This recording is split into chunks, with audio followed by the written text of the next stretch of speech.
Ito po ang aking panutsa or peanut brittle. Pwedeng pang negosyo or pwedeng pang sariling merindahan lang po. Paano po ba ito ginagawa?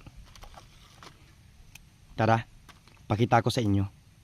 Ang ating mani ay sasanagon lang po natin or sasangagin lang po natin yan. Wala pong langis na ilalagay. Mani lang po mismo ang ilalagay natin. So mga 10 to 15 minutes lang po.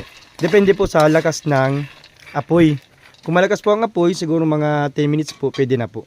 Pero ganito lang po yung apoy namin, alay lang po yan. Pagkalipas po ng 15 minutes, okay na po ito. Talaga pong pinabot ko ng 15 minutes kasi mahina lang po yung apoy ko. Alalay lang po yan kasi ayaw ko naman po ito na sunog or matutong. Tama-tama lang po yan. Ang bango na po ng mani. Tsaka po pala, kalahating kilong mani po yung ginamit ko para dito sa aming panutsa. So okay na po ito. Yan po ay tanggalin na po natin sa kawali.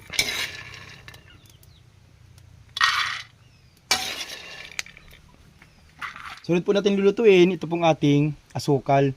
Kalahating kilo din po yung gagamitin natin na asukal. Asukal na brown po yan. So kalahating kilo pong mani sa kalahating kilong asukal. Ito po ay tutunawin lang po natin.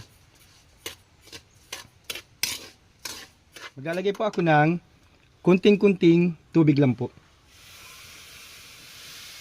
Para mas mabilis pong matunaw yung ating asukal.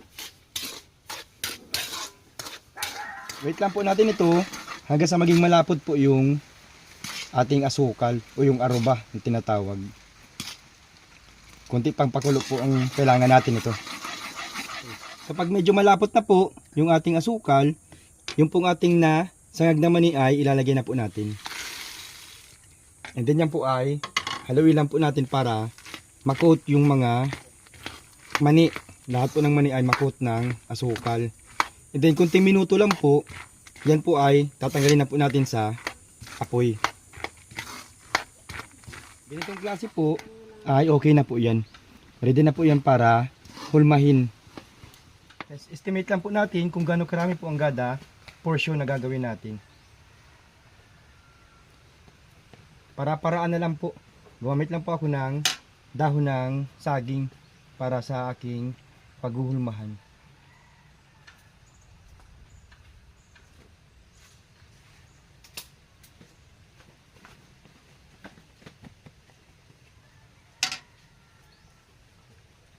Ganyan lang po.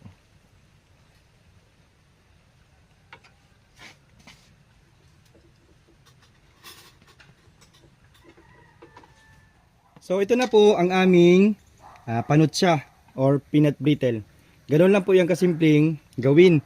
Napakadali lang po at dalawa lang po ang sangkap na pinakakailangan natin. Ano? So yun lang po. Please follow, like, and share. Bye bye. Thank you.